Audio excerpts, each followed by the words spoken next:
Recebemos nos estúdios da TV UESB o professor doutor Diego Acosta Arcarazo, ele que é da Bristol University da Inglaterra, professor especialista em Direito de Imigração e Cidadania. Seja bem-vindo aos nossos estúdios, professor. Muito obrigado, Joana. É um prazer estar aqui. Igualmente, e a gente vai falar exatamente, abordar esse assunto que o senhor é especialista. Para começar, a gente precisa entender o conceito, o que é direito de imigração e cidadania. Direito de imigração é o direito que regula os direitos e as obrigações dos estrangeiros num país, né? Direito de cidadania é aquele que regula como uma pessoa pode obter a nacionalidade de um país. Quando ele nascer, ou se ele morar num outro país, como que ele pode pegar a nacionalidade desse outro país. Por exemplo, como que um brasileiro pode obter a nacionalidade de Portugal, dos Estados Unidos ou da Espanha. Perfeito, mas existe aí também outra série de conceitos, não só migração, mas também imigração e emigração. Para a gente situar os nossos telespectadores, explica para a gente, diferencia esses três conceitos. Sim, bom, imigração seria, por exemplo, a situação dos brasileiros que vão para outros países do mundo, eles são emigrantes, né? Imigração seria a situação dos estrangeiros que vêm para o Brasil, aí seria direito de imigração.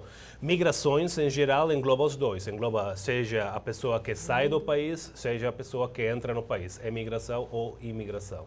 E aí a gente sabe que existe um fluxo migratório no mundo atualmente, né? O Brasil vive esse fluxo e vários outros países. E no âmbito legal, como é que a gente pode entender, conceituar o direito dessas pessoas? Por exemplo, elas têm direitos básicos garantidos quando fazem esse fluxo migratório, direito à saúde, à moradia, à educação, trabalho? Sim. Eu acho que a primeira coisa que a gente teria de compreender muito bem aqui no caso brasileiro é que no Brasil tem poucos imigrantes.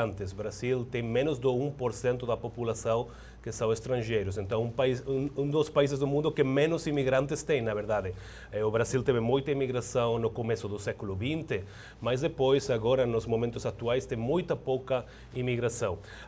Depois, a questão dos direitos das pessoas depende muito da legislação dos países. O que nós temos agora no mundo são duas tendências. Uma tendência um pouco mais restritiva de fechar direitos, mas também uma tendência mais aberta de dar mais direitos. Tem direitos básicos, que são direitos humanos, que em termos gerais todo mundo tem de ter acesso, como educação, saúde, e tem outros direitos mais precisos, que dependem da legislação de cada país em termos migratórios. O senhor fez uma observação interessante sobre esse recente fluxo migratório no Brasil. Mas já existia um estatuto de estrangeiro aqui no país desde 1980, mas em 2017 foi aprovada uma nova lei. Quais são as principais mudanças? O que a gente pode... Bom, o Estatuto de Estrangeiro era uma lei muito antiga, de 1980, adotada sob a ditadura aqui no Brasil, que era uma lei muito restritiva com os direitos dos estrangeiros. Era uma lei que no cenário internacional era uma das mais restritivas, inclusive aqui na América Latina. Então, a lei de migrações traz mais direitos para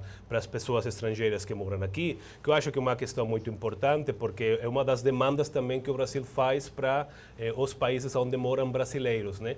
Então, é uma lei mais moderna. Mesmo assim, teve alguns problemas, porque o antigo presidente Temer vetou 20 artigos da lei, então ficou uma lei mais fechada do que inicialmente o Congresso tinha adotado, mas mesmo assim uma lei interessante que melhora alguns aspectos, né? Um avanço, porém com algumas... Sim, com algumas coisas que ficaram no meio, que não avançaram tanto quanto as pessoas queriam, que as pessoas que trabalharam na lei queriam, né? Hoje a gente vê também uma questão muito forte sobre os refugiados.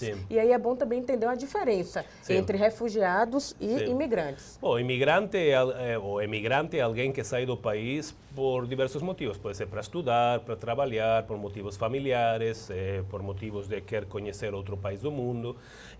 Refugiado é aquele que fuge do país porque está sendo perseguido por um motivo concreto, pode ser um motivo de raça, de ideologia política, de religião, e não tem a proteção do seu próprio Estado para poder ser protegido dessa persecução que tem. Então, ele tem de fugir do Estado e tem de procurar proteção num outro Estado do mundo. Essa também foi uma discussão abordada ontem, que o senhor esteve aqui participando de um simpósio na Universidade Federal da Bahia. Fala um pouquinho sobre essa visita, sobre o que foi discutido, né, nesse simpósio. Não, eu fico muito agradecido que a universidade me convidou para poder apresentar o meu último livro, que é um livro no qual eu analiso, inclusive, as legislações de 10 países na América do Sul durante 200 anos, né? Sim, a gente discutiu coisas históricas, mas também coisas atuais, mudanças atuais que estão acontecendo no jeito de regular as migrações internacionais, não só no Brasil, mas também nos outros países da América do Sul.